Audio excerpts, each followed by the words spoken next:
Be'ezes Hashem Yisbarech, we will continue what we are learning in the holy letters of the Balatanya, letter number 12, where the shir is in L'schus Refuah Shalema for Hinda Basta Barachel.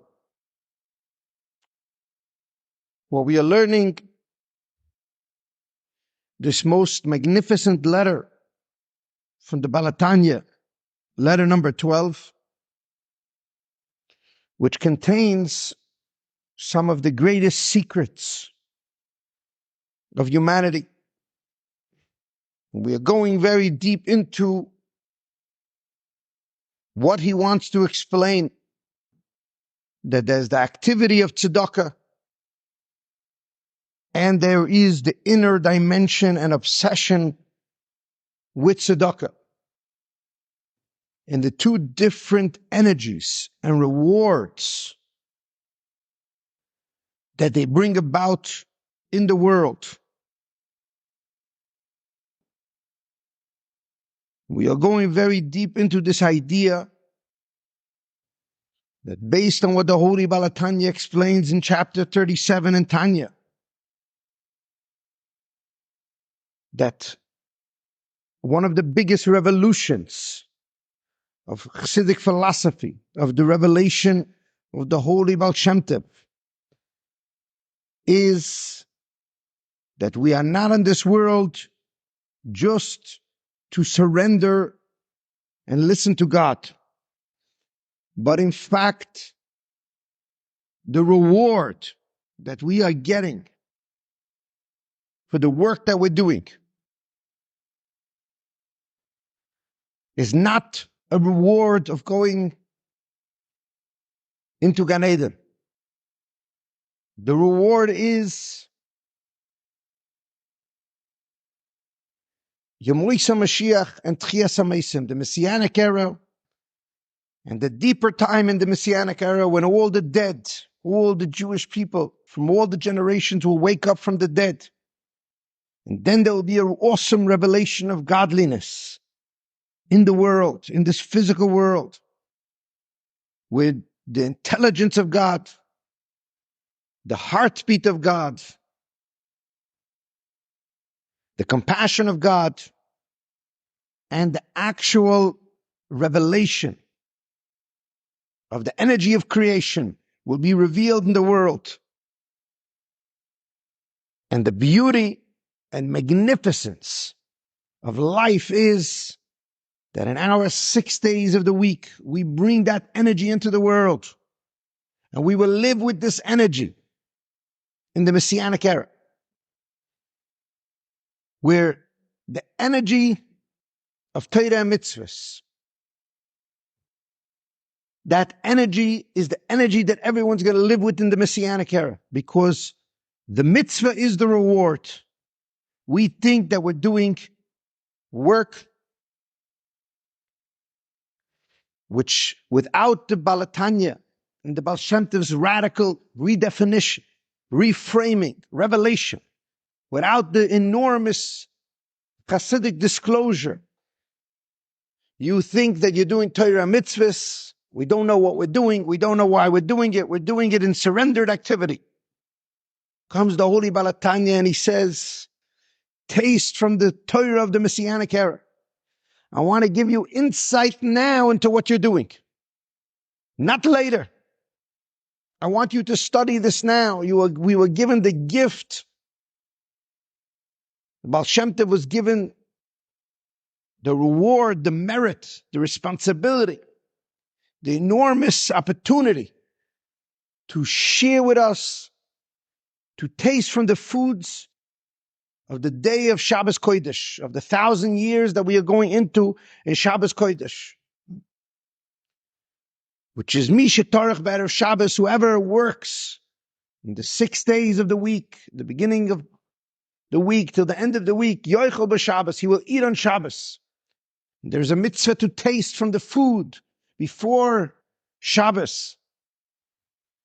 And this we are experiencing now as we are Friday afternoon in the 6,000 years of Golus, 6,000 years of the Chet Eitzadas.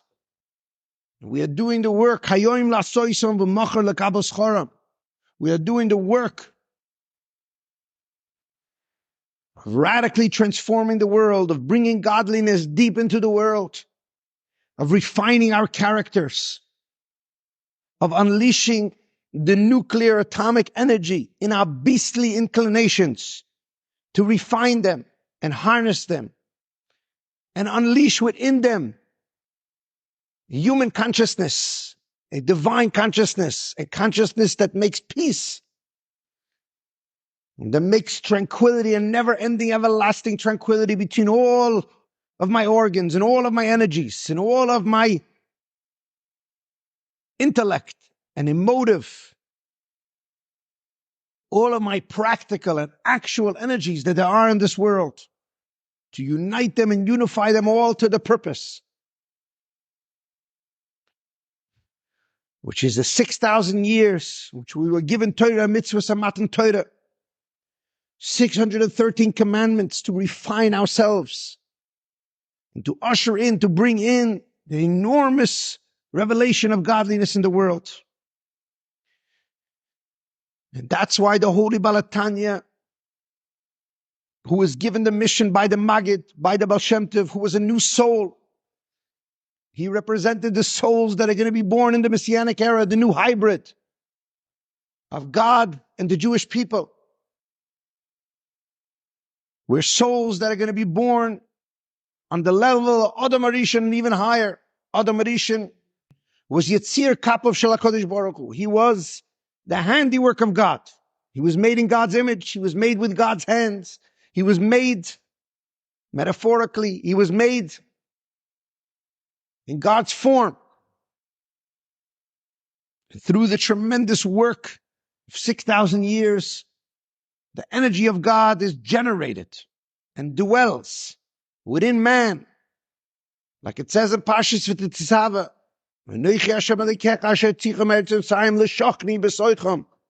I took you out of Mitzrayim so I can dwell within you. So Adam was created in God's image and in God's form. And then through Torah and mitzvahs, God dwells within us, where our energies, our attributes, our character, our personality, our heart and intellect become divine. They don't only mirror divine, they become divine. The divinity, the energy of God, the 10 energies, how God relates to the world, dwell within us and through us. Like it says in the Kabbalistic works that Avraham Avinu was God's kindness. God's kindness said, so to speak, I have no work to do in this world since Avraham Avinu took over. Which means that God's kindness was dwelled within and through Avraham Avinu. And this is an enormous revolution to see with a panoramic vision, to see the secret of the whole entire Torah, where the Torah is not only a body of the Torah, but the Torah becomes a living, breathing, inner dimension work, where the work of the Torah is 6,000 years, 6 days of the week, which each day of the week represents a different one of the 6 energies. First day is Chesed, the second day is Gvura, the third day is Tferes, Rachamim, compassion. The fourth day is Netzach, the fifth day is Hoid, the sixth day is Yisoid, and the seventh day is Malchus, is Shabbos. And not just Shabbos the way it's Shabbos, but Shabbos the way Malchus the way it goes, it's elevated. And this is a tremendous amount of information, but a tremendous amount of energy that's going into life. That we are not just surrendered to God, but we are involved in activity and obsession with Torah and mitzvahs, which is reframing, redefining, and radically transforming the physical nature of this world, where the God is being revealed in the world, both his essence, which is beyond comprehension, and his energies, the 10 energies, his 10 names, the way he relates to the world.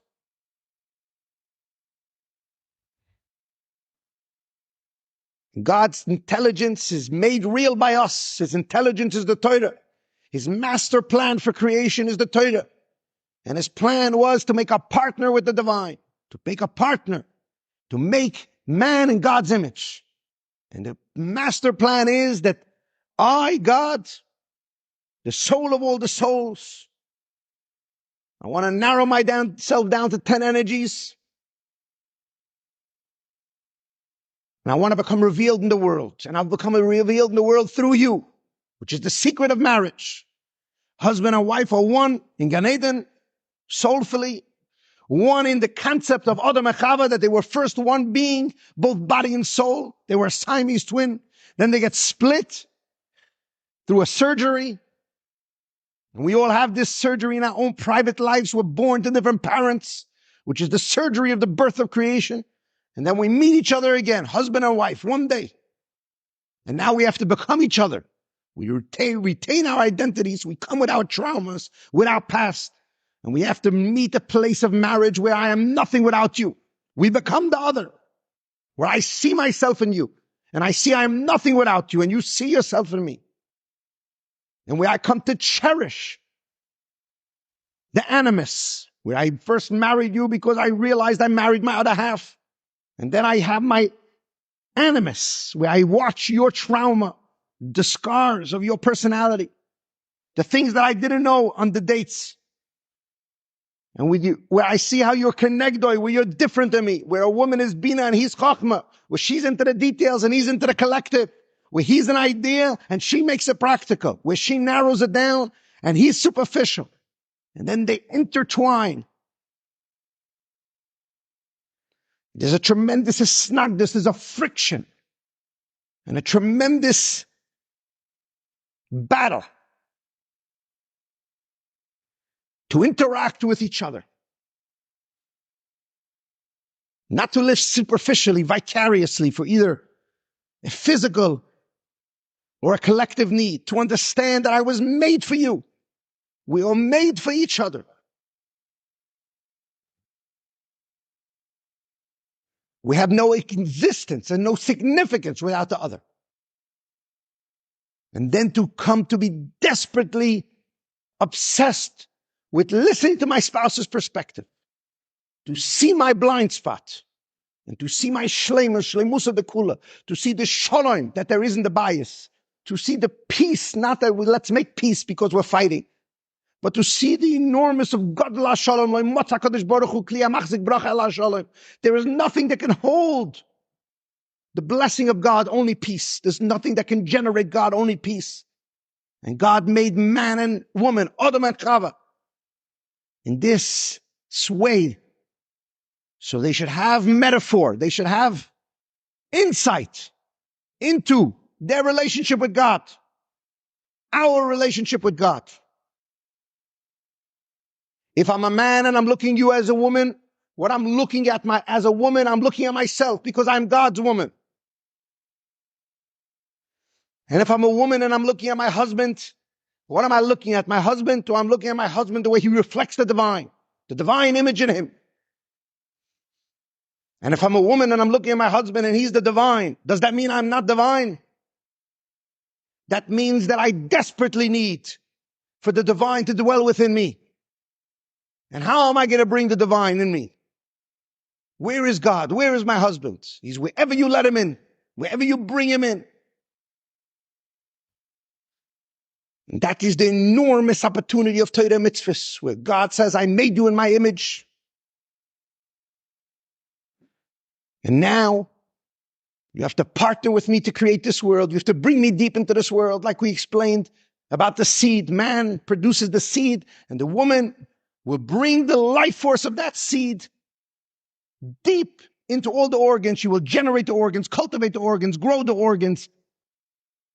Tremendous active activity of creation.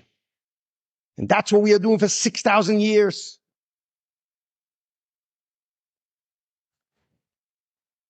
Doing Torah mitzvahs, refining our character, refining the world. being mitaked the chet etzadas, which is to become man on our own. Where in the spiritual sense, Chava said, I want to know good and bad. Which the holy Chassidic master said, that God says, and I've seen everything that I created every single day, Sunday, Monday, Tuesday, Wednesday, Thursday. And every day is Vayara Lekimas Kol Mashasa V'Hinei Toiv, and it was good. Because it reflected heaven. Even though heaven and earth is created, even though light and darkness, even though body and soul, even though there are two energies in this world. But finally, after the sixth day of creation, after Adam and Eve sinned, God says, Vayara Lekim V'Hinei Kol Mashasa V'Hinei Toiv Ma'od, it is very good.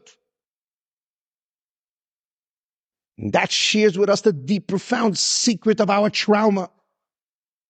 And the secret of this parak, of this holy letter. That we look back sometimes at our trauma. And we say, who wants trauma?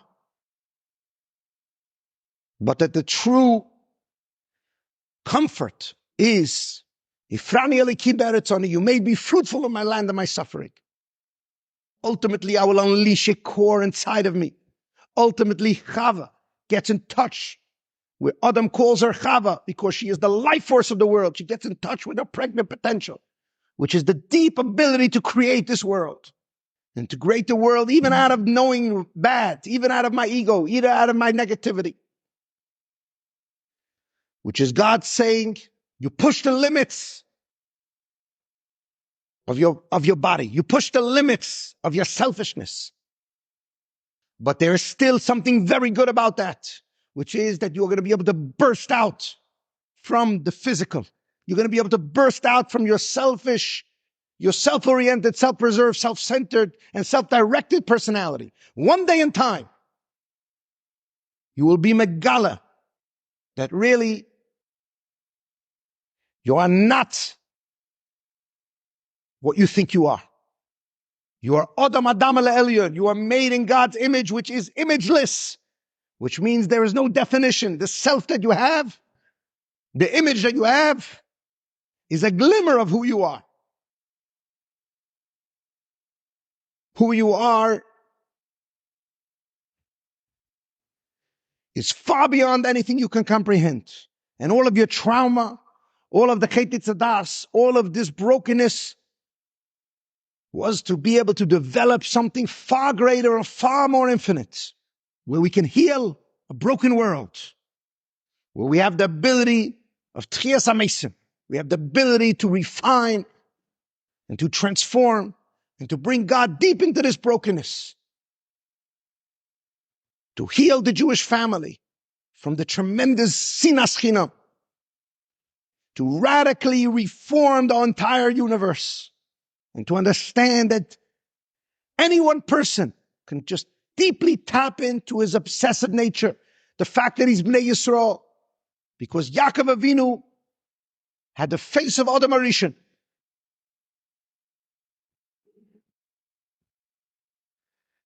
And Yaakov Avinu, when he beat the Malach of Esav, he got a new name, Yisrael, which showed that he could control the world. He's owned the world. And this is what we are doing for 6,000 years. We are doing Torah and mitzvahs. We are radically transforming the world. We are bringing God deep into this world. Every one of Torah and mitzvahs is about compassion. And compassion means to take this world, which is gvura, which is covered up, measure for measure, a black world, and to introduce compassion, which is the Torah, which is to love another person, which is to put yourself, that you're not here for your selfishness. You're not here what you can get, you're here what you can give to God, what you can give to your spouse, what you can give to your children. And to tap into that selfless nature, even for one moment in your life, and to obsess on it, and to radically transform someone's life. It's a miraculous energy. It's to witness how you changed nature. You think you're insignificant because you're trapped by a self, by a pettiness, because you think you're a copy. But God says you are not a copy. You are made in my image. You are made in my likeness. And I have no image. I am undefinable and unimaginable. And I'm imageless. And therefore, you can tap into a selflessness. You can tap into an infinite energy that's going to unite the world, that's going to heal the world, that's going to heal all your trauma. And the whole metaphor of marriage, we go through marriage only to understand this, to tap into an energy that could create radical peace in my home, which is a tranquility and never ending, where husband and wife are desperate for each other because they realize they're nothing without each other. Where the rich man is looking for the money only so he can give it out. With his tremendous enjoyment in life. His whole obsession, his whole life force and energy is, what could he give? He's reached a place where he can already self-imagine that the greatest form of philanthropy, the greatest form of wealth, after you have everything your heart desires, you still don't have any enjoyment until you're in a space of giving. Because giving is the greatest pleasure and getting is only a copy of giving. And to be in a space of giving no matter what, to be in that obsessive nature is to create compassion, where Gvura becomes Chesed, where as a receiver from God I become a giver. And for 6,000 years we are radically redefining and transforming the world. And that is what he's explaining over here, that the secret of the Holy Torah is that we were Nivra B'Tselem Adam. We were made in God's image. And in the Messianic era, we will reach that pinnacle where the whole entire Jewish nation, 15 million Jews, will be one unit of Knesset Yisrael, one unit of the Chava of Adam. And in that space, we will be one with God. Yishkener Hashem, Shechina Shruya B'neihem. We will have understood that the whole Golus, the whole Mitzrayim, was just to have this revelation. And this is the enormous secret of the Torah. Once you understand this concept, there's a radical redefinition of the Torah. Do you see this enormity? Every person in the Torah, Avraham, Yitzchak, Yaakov, each one based on their work that they did, they had a different revelation of God, a different name. Va'era, Matan Torah, Kriyas Yamsuf, one by one. The Jewish people went. Couple of 100 years in Mitzrayim, explains the Holy Balatanya, that refinement that they went through, that suffering, that allowed them to be vessels for Kriyas Yamsuf and Matan Torah. Avraham Avinu went through tremendous tests, and then God revealed himself to him.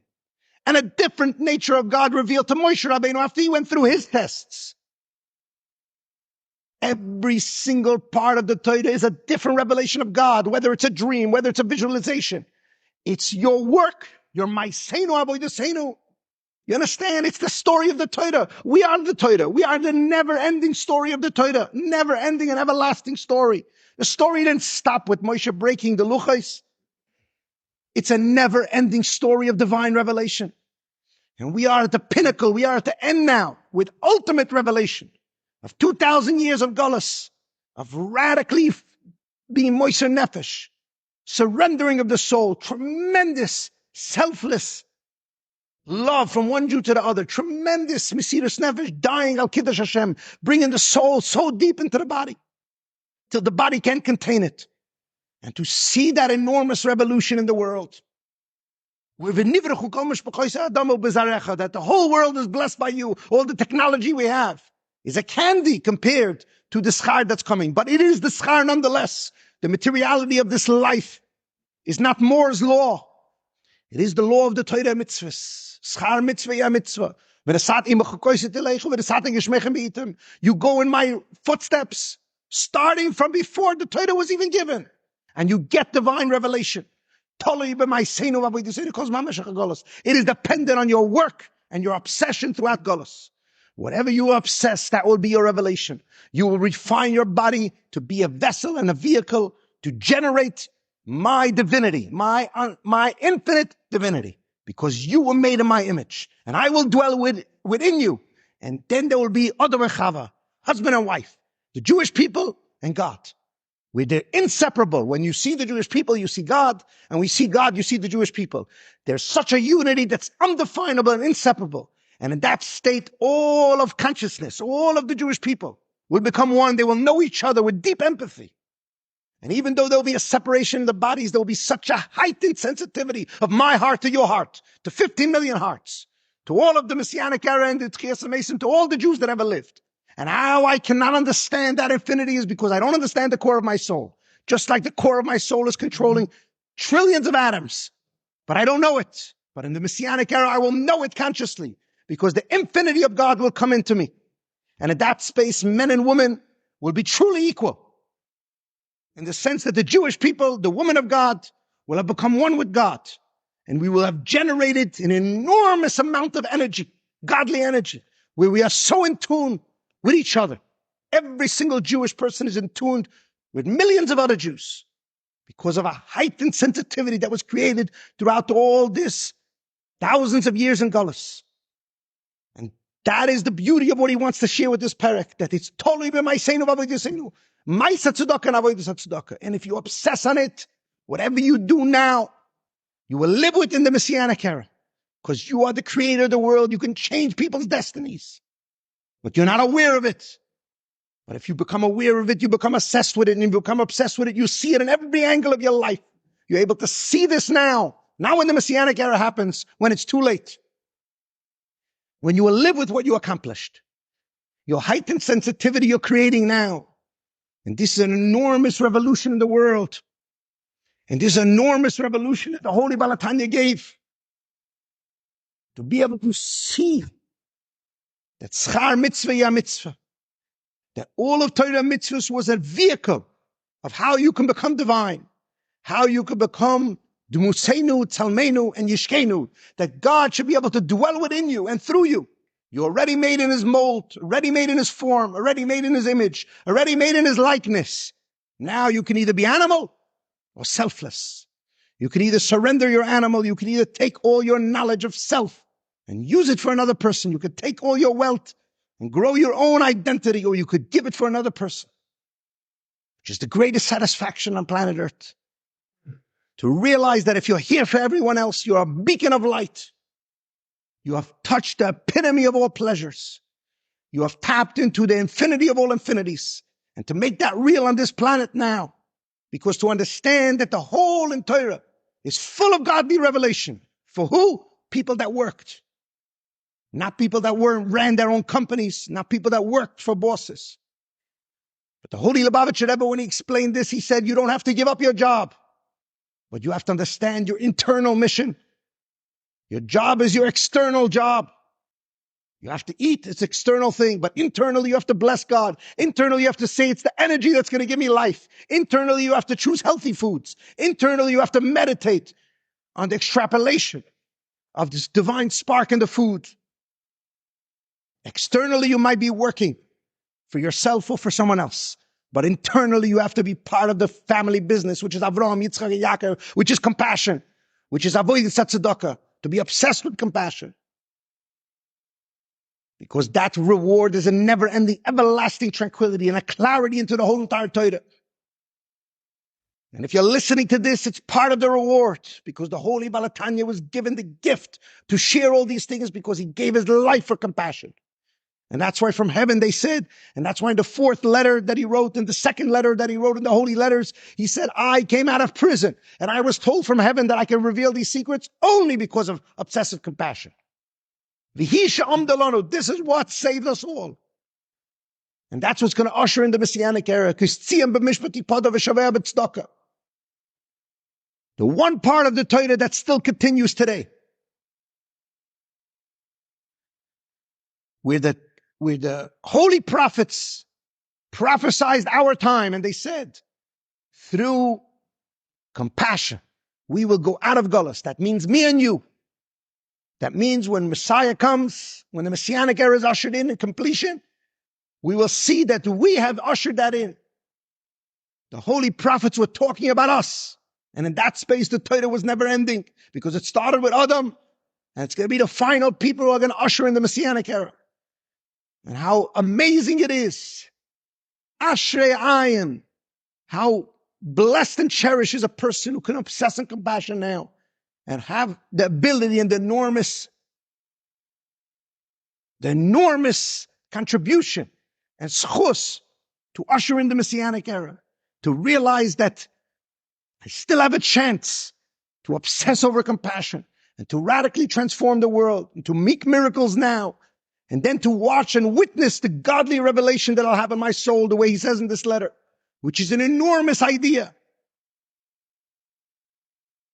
There's somebody who told me that when he heard this idea, he dropped the glass of water that he was holding because he never imagined such an idea, that the revelation of God, that the Avram, Yitzchak, Yaakov, or Moshe, or somebody had in the Torah could be real over here by me. That's what the Baal HaTanya is saying.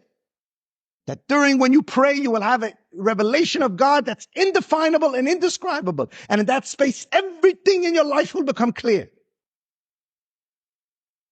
How can we describe such a thing? Even the Torah is not able to describe these revelations of God. But the Holy Baal HaTanya says through obsessive compassion, you can generate this enormous revelatory light from God, this infinite compassion of God, which in that space you have a whole new eyes. You see the world from a different angle. And you continue in your compassion. And you have the enormous opportunity of ushering in the Messianic era.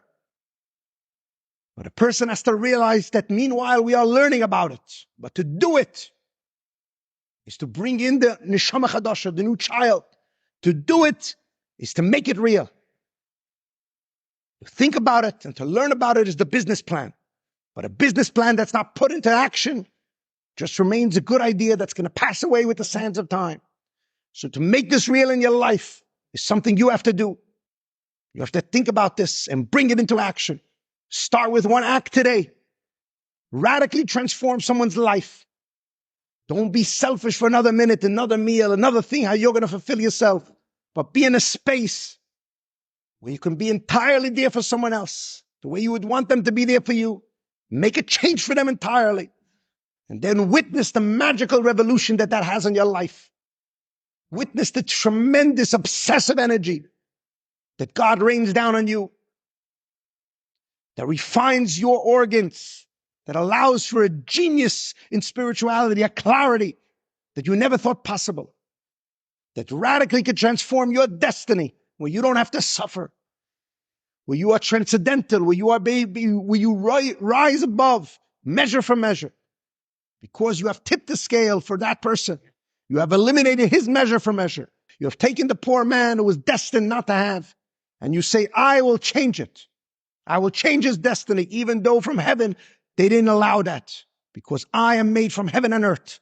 I was made in God's image, and I can change someone's destiny, which is the secret of compassion. And then compassions rain down on you. Then you can transcend and see the future now. And to be able to touch that for 1 minute in your life is the most magical thing in the world, because then you are changed forever.